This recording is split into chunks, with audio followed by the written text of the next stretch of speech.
Hey, I'm Luis. Did you see I don't have the sheet up it? All right, go back. Well, right. you don't know this after 400 intros. I do not know it off the top of my head. Hey, I'm Luis. And I'm Luis. And welcome to the Content is Profit podcast. In here, you're going to get the insights, accountability, and drive to create consistently and increase revenue. You'll hear from top creators, entrepreneurs, and anything and everything you need to know about content. All this while having a good time. The goal of this podcast is simple: entertain, educate, and turn your content into profit. That's right. I'm just going to say karma is a beautiful thing.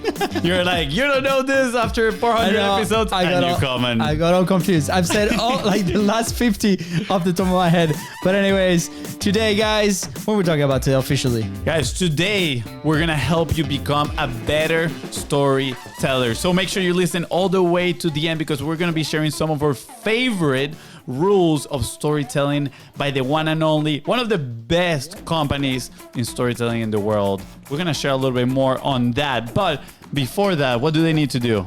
They need to go ahead and follow the show in your favorite podcasting platform so you don't miss any of the episodes like the ones that we've been publishing since 2020, baby. Hey. That is right. And if today's episode helped you move one step closer towards your goal, towards content domination, please don't forget to share this episode and of course leave a 5-star review. And I need to add this in the cheat sheet as well. But if you are looking to improve your content strategies and your consistency in publishing, make sure you go to contentisprofit.com because we in there have a bunch of resources to help you out. Is the website updated? Because you keep saying that, but there's no website. That's right. I'm putting positive pressure on myself.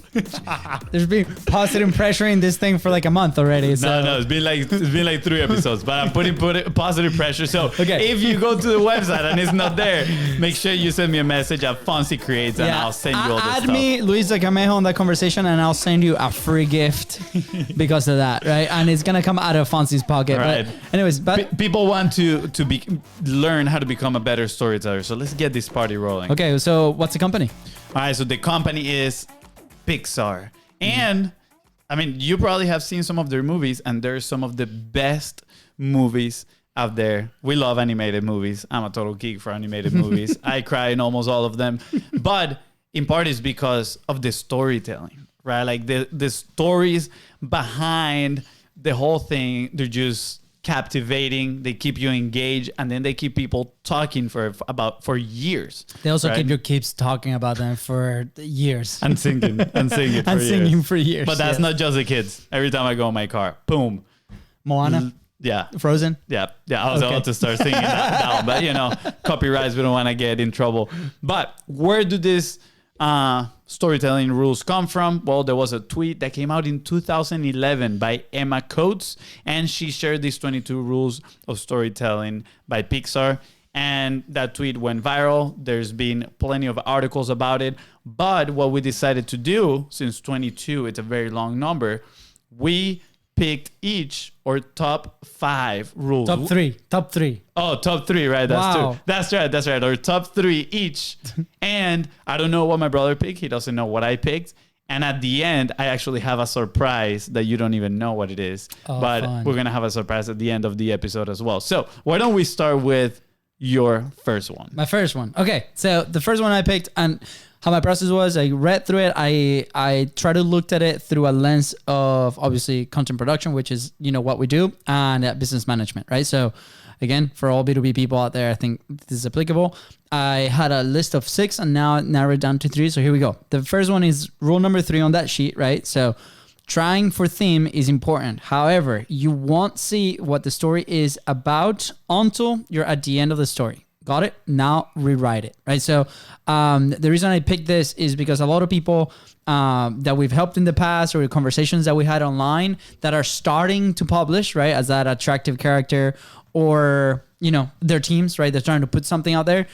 Something that stops them from actually going out and execute is I don't have it ready, right? It's not perfect. I don't know what the story is going to be. I don't have this thing, right? So for example, something that helped us launch this podcast as fast as we did was the fact that we knew that we wanted to talk about content and business, and then it evolved a little bit into mindset, which is all this journey type of deal with Content is Profit. So the theme the title became that theme, and that helped us just move quickly, very freely, right? So once we did the first 20 episodes, right, which was Fonzie and me documenting what we were doing at the time, we were like, quickly we realized, oh boy, is rewriting time. And for us, that rewrite was to go and ask people to come on as interviewers on the show, right? So remove the friction by choosing that theme, go and start creating it, right? And as you create, then you can go back and rewrite or redo the thing that you're doing. Yeah. So the first one that I picked was very similar to that. So I'm actually gonna move on to a different one. But I'm just which was it? I'm gonna share it, quickly, briefly, so people know which one it is. It said, finish your story. Let go if it isn't perfect. In an ideal world, you have both. But move on. Do better next time. So pretty much the same thing. It's like part 2 of let go of perfection. Just put it out there. Get feedback and then improve on, iterate on the process. Pretty simple. The first 45 Live that we launched, I remember the commitment was, hey, we're going to tell a story of something that happened today, and we're actually going to publish like that. And I remember very clearly you were playing with these templates and different formats and different things. So you were recording your thing, and then you were putting it in this template. So I'm a master of my craft, baby. Sure. But then after 12 days, it's like, no more. I give up. Yeah. And then he lost a challenge. I like putting a lot of friction and a lot of that stuff. At that point, we hadn't come up across our concept of the publishing pyramid. Absolutely. And learning about capacity and resources, which if you want to learn a little bit more about that, make sure you reach out at BIZBROS Co or at FONZI Creates. You need to change your username so it's easier. I need to put LUISDA Creates. Reach out and then I'll share the publishing pyramid with you. So what is my first pick then, since those were two similars? Mine is rule number 1. You admire a character more for trying than for their successes. And our previous interview with John Lee Dumas, he actually shared something pretty interesting that caught my attention. He said, actually a lot of people probably do not relate with me anymore because of the stage of where he's at in his career. And it is important for him to share those stories of the struggle, right, that he went through. And if you probably are familiar with the hero's journey, right? The journey of a character from this very start of an adventure to whenever he redeemed himself and he achieved success, right? All the way till the end. And through that journey, there is a lot of challenges, right? You have the wall, you have all these moments throughout that character's journey that he's maybe thinking about quitting and maybe, finding different solutions. Share those are extremely important. That's why we share so much about the 45 Live, right? We share about the story where we were in a room with a bunch of business owners selling them on content, and they turned to us and they said, but where is your stuff? And we didn't have any of it, right? We weren't practicing what we preached. And that's why I kicked our booty into action mode to start the 45 Live, right? And guess what? It wasn't easy. Like my brother said, I put friction on it. But eventually, as we started grabbing traction and being consistent, we started to find opportunities. So again, share the struggles, share the entire journey, because people are going to relate to that, right? They're going to admire you. They're going to admire your character more for trying than for their success. Yeah, I want to add something here, right? We were in a mastermind once and we're talking exactly about this, like when to share it, how to share it. Excuse me. And someone said something really important, which is, what I do is I share my scars. I don't share my wounds. So this to me was very important, right? Because at the time we were going through a very difficult time, right? And it can be just publishing alone, trying to put your thoughts into words and speak in front of a camera can be challenging in a sense, right?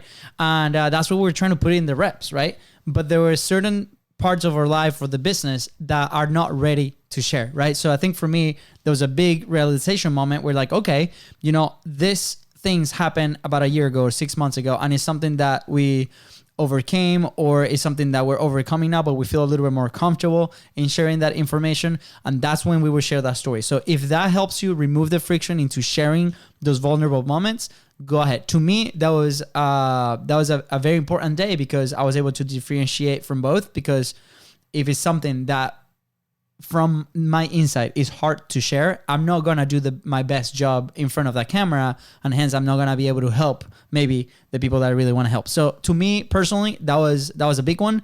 I know out there that you might be going through something like really challenging, right? And it might not be the moment to share that, right? So I don't know how you feel about that, Fonzie, but for me, like I remember very clearly that we were going through a very difficult monetary situation, and for the type of people that we're having conversations with, maybe that was not the right story to share then. Yeah, I mean, you've heard talk about authenticity and all that stuff, and I do know of creators that they've shared their wounds, right, rather than their scars, and they found success in that area. So I don't want to, kind of like lead people in the wrong way in the terms of overthink whatever you're going to post. But what I will say is maybe just reflect a little bit on, is this aligned with what I want to do? If I share this story right now, is it going to help the person that I'm trying to serve? And am I going to regret maybe posting this a few weeks from now, a few days from now, right? If you're going to regret it, right, then probably it's not the best thing to post. But probably if you moved on over it, or if you're confident enough in just sharing the struggle that you're going through at the moment, I would definitely recommend you to share it. So again, that requires a little bit of, I don't know if this is the right word, but introspection. I don't even know if that's a word. Making that up, right? But it takes for you to look inside and reflect, ask yourself a few questions, and then go ahead and create that content. But just like the previous rule, create content, put it out there, regardless of whether it's perfect or not. All right, what is your second one? My second pick is rule number 7: come up with your ending before you figure out your middle. Seriously. Endings are hard. Get yours working up front. So obviously this is in the story sense, is like, okay, your character starts here. What's the transformation that character is gonna go? For me, the way that I saw it was more on the publishing platform type of deal. Like what am I actually publishing, right? Me as a business owner or as somebody that's publishing, where am I starting, right? Probably from ground zero. We don't have something. We don't have a platform. We don't have a show. Where do I want to go? The show. And the story that I relate to is exactly around that time where people are like, you got to publish, you got to be everywhere, right? I'm like, oh my gosh, where is everywhere? And you have all these distribution channels, all these types of content, right? And it was just really challenging to keep up or even start creating for that, right? So once we decided, okay, our end point, right, is going to be a podcast or a show. And then we're like, okay, it's going to be a 3-time live show. Three-time live show on social media. And then the audio gets published on the podcasting platforms. Then everything came a lot easier, right? And then the process in the middle, as we were executing, we were refining it, right? So that's under the lens that I saw it. Again, because I've noticed a lot of friction when people come to them. There's a lot of messages that they're like, you should do this, you should do X, you should do that. Lately, I've been believing that you shouldn't do anything, like either you do it or you don't, right? But having that final, that idea of like, where do you want to go with your show? That's a great starting point. And then through reiterating and evolving, it might change. It's just like Stephen Covey with the 7, highly effective habits of highly effective people. I don't remember the name of the book. Just we'll pop it right there. If we make a clip of this, boom, just pop it right there. But he says, start with the end in mind, right? And also when you're creating, let's say, short form pieces of content, before even coming up with the hook, sometimes coming with the meat of the content is easier. You do that first, and then you go back to the beginning and craft the hook around that. Can I say a good hack around that? It was a clip that I saw today, and he's like, I'll come up with, let's say, how to 10x your ads. How do you 10x the production of your ads, right? So then you have like the meat of the ad, which is the content itself, right? You record it. Let's say that's like a minute, 2 minute, whatever, right? And then now that you have that information, you stay in the same room and then you brainstorm real quick, or you can also leverage AI for this.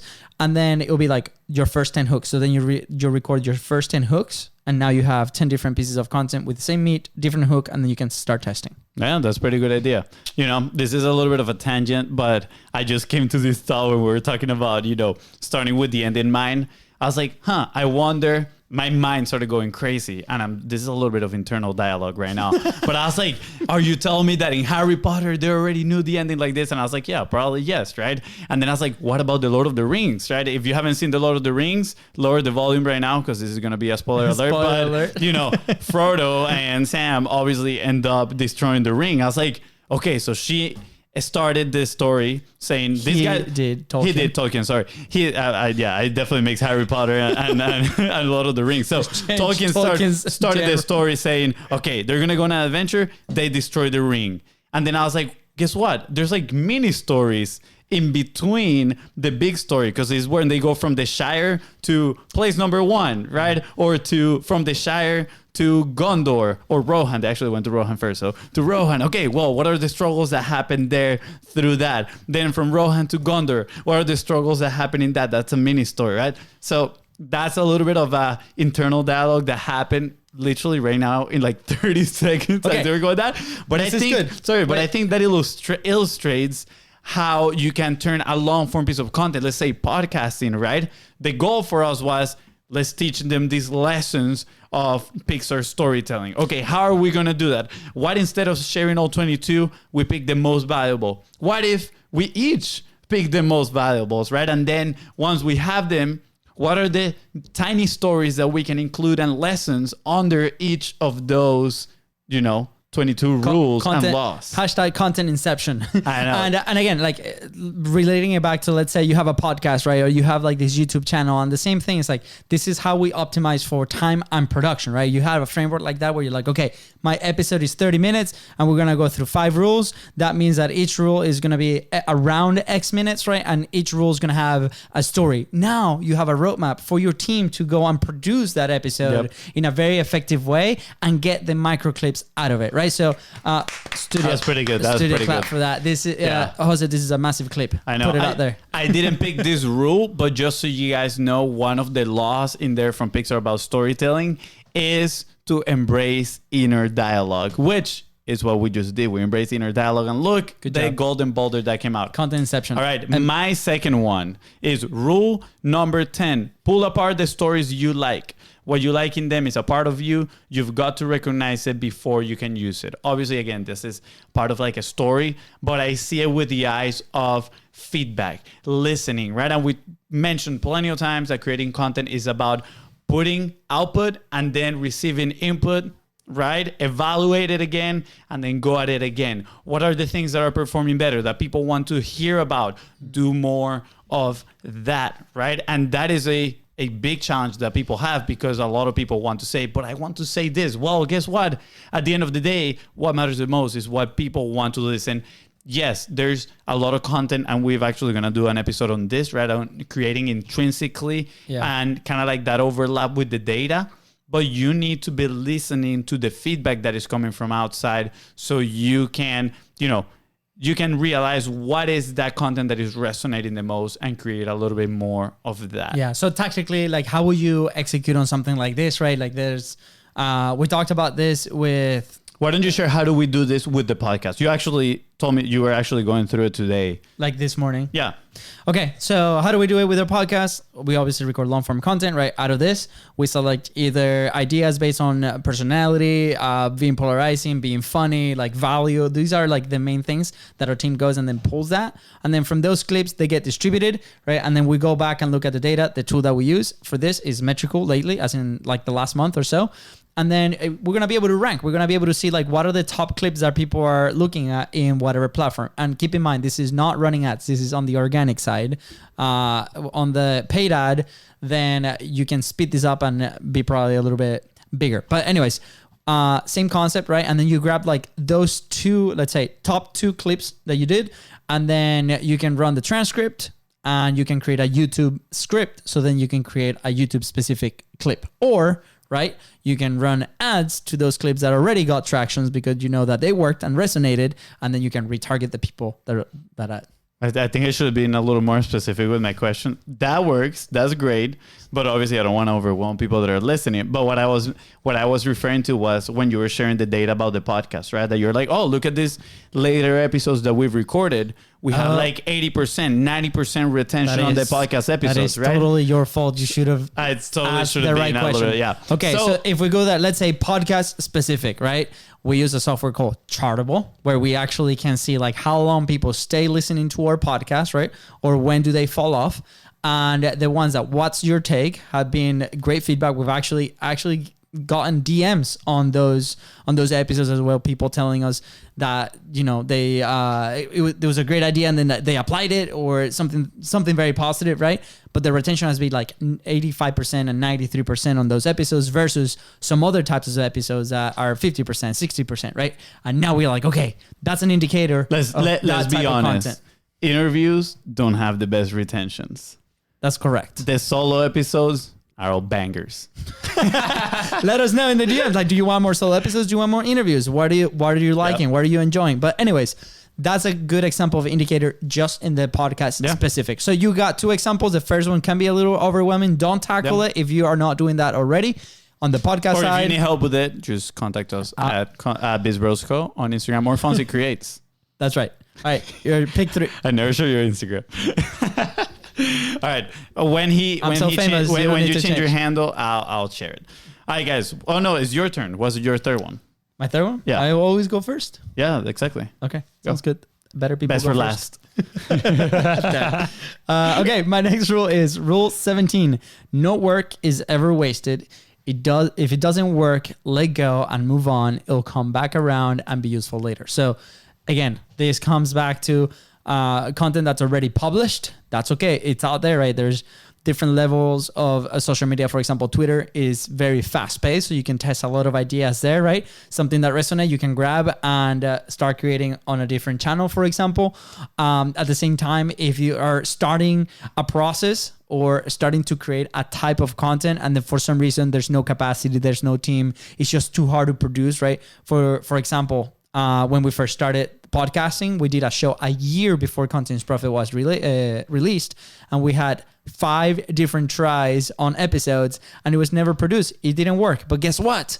It came back to us as in, okay, these are the lessons that we learned over those very painful sessions, and that's how we're going to evolve and apply now the Content in Profit to more than 400 episodes, right? So again, either it comes back to you on a lesson, it comes back to you on improving the process, it comes back to you in improving the story, it comes back to you in story material for you to tell your audience on the things that you're doing it. So again, no work is ever wasted. We can always leverage the things that we've done. Yeah. And then my last rule is rule. Did you have to repick it? Did you have to repick your rule? No, I saw you scrolling through the article. Well, that was no. You'll notice why, but that was one of the ones I picked. It was not one of the top 3 I picked to share today, but you'll see why I was scrolling on the article. Sounds good. But my next rule is rule number 13. Give your characters opinions. Passive, malleable might seem likable as you write, but it's poison to the audience. And this I really, really enjoy, right? I was reading a few months back this book. I think it was called The Millionaire Consultant.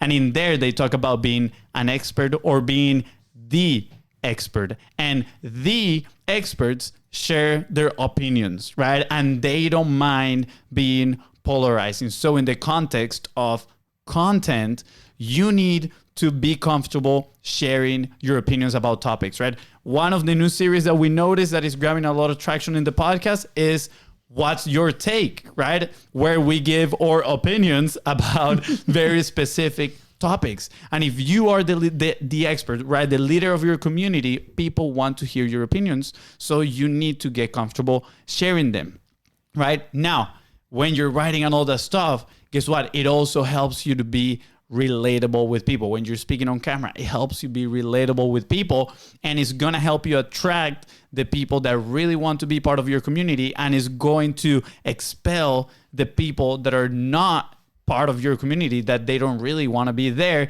And if by any chance they end up in your community, right, that would just cause it'll be worse, right? Like it says here, it's just poison for the audience, right? So if people that don't really resonate with you end up in your community because you're not sharing your opinions, that could actually be detrimental to it rather than beneficial. It's not about the numbers right there when you're building your community, right? Of course, you want a lot of people, but you want a lot of people that are aligned with your thoughts, your opinions, your beliefs, people that can support each other, right? And this is my personal opinion. I do agree that once in a while you need to step out of your bubble, challenge some ideas, maybe learn a little bit more, maybe gain some new beliefs, right? But then at the end of the day, when you're working towards something, for us is help you be consistent with your content, right? Publish consistently. We have our own set of opinions, and we're going to be sharing those on a consistent manner. Absolutely. I think part of this too, right, when obviously we were speaking in the business sense and not just the publishing side, but they're very intertwined, right, on the sales side and the marketing side, right? It's just one thing. Marketing is just the start of that sale. So every piece of content that you put out there is an opportunity for you to create these conversations, right? So just last month, we had a really honest conversation with ourselves and with one person of team that's is helping us create these conversations online. And we're like, okay, let's flip the script, right? We're trying to chase the yeses, right? And it was just really challenging and sometimes discouraging, right? I'm going to be completely honest. And the perspective that we tackled was like, okay, let's see how many no's can we get, right? Because we know that with the message and with the product that we offer, there's going to be people that either they don't agree, right? They don't like it. They don't have, the resources to maybe invest at the time. There's many reasons on what to say no, but there's a few reasons of why to say yes, which are really, really good, right? So we're like, okay, if we focus on and we compete on who's getting more no's, eventually we're going to get to the yeses. And you just turn the switch around, right? And it has been really positive for us changing that perspective. So like Fonzie said, I think it ties down on whatever process that you're trying to do, whether that's the content or on the business side. Yeah. All right, cool. Surprise. We made it to the end. Those were all our three top picks for each of us. Now, this is a surprise. You're not prepared because you only picked three. But I am prepared. We're going to do rock, paper, scissors to see who's going to share a bonus one. That's why I was looking for an extra one. Wow. Because you picked my other one. All right. You ready? Wow. Rock, paper, scissors. All right. Ready? All right. Just one. All right. Rock, paper, scissors, shoot. Let's go. Okay. I won. I won in that situation because I was not prepared. Coincidentally, I am prepared, So, rule number 16. What are the stakes? Give us reasons to root for the character. What happens if they don't succeed? Stack the odds against them. Again, this goes a little bit back to share the struggles, right? But also, what do you lose? And this is a good rule in copywriting, right? Help paint the image for the person that is reading. What happens if they don't do the thing that you're proposing for them to do, right? What happened for you if you don't step up and start publishing consistently, right? What if your message about your business doesn't get out? What is going to happen, right? Is your business going to go under, right? Are you not going to be able to pay some debt, right? All these things, you're future pacing them. Yes, it's a little bit fear-based, but by stacking those odds, it gets people invested into the journey. Of course, when it comes to the rule inside of Pixar, it's stacking the odds against the main character. But when it's about you creating content to resonate with your audience, is for them. You're trying to get them to be that main character, right? You want them to relate in the story, for them to put themselves inside of the shoes of the main character of the story you're telling, and therefore you're stacking those odds against them as well. You are helping them realize, what do I have to lose if I actually don't take action on this thing that you're telling me? I want to give a huge shout out to one of the people that is in our community, and we've been working with her in the last couple of weeks, Michelle.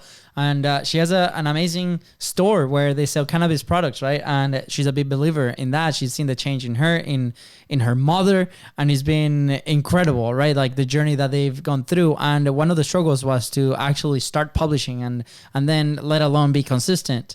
And I remember a piece of the conversation that we had to be like, okay, what are some of the results, the positive things that you've seen from your product, from the things that you do, right? And for her was, a very delicate hospital situation with her mom. And now her mom is enjoying her grandkids and running around and going to parks and enjoying the life that they always wanted because of the results of what they do. And I'm like, okay, can that story motivate you to go ahead and create and help other people that might need the same help, right? Yeah. And that is like the one rock that she's holding on, right? To go create. So again, what will be that story for you? What are the results that you're promising, right? Your person, your ideal client, your ideal audience member, right? And then use that as a publishing gas to get the move and start putting stuff out there. Yeah, pretty good. Guys, that's it for today. If you want to read all the rules We're going to link the article where we got them from at the bottom of the description. So just make sure you scroll down, tap all the links. Also make sure you follow us in social media at BIZBROS Co, at FONZI Creates. Anything else you want to add? You guys Maybe your handle. They already follow me. Anyways, if you wanna check my life out, is at LUISDA Camejo. But maybe I'll change it to LUISDA Creates. We'll see. Maybe. Yeah, I'm gonna follow path. You need something catchy, easy for people to remember. Like okay. FONZI Creates. You tell me in social media. Send me a DM. What handle should I grab? But anyways, with that said, guys, thank you so much for tuning into the Contents Profit Podcast. Go ahead and follow the show in your favorite podcasting platform and on social media at BIZBROS Co. That is right. If you already feel like a better storyteller and content creator, make sure you share this episode with somebody else and leave a 5-star review. And don't forget to go to contentsprofit.com. Let's go. Bye, guys.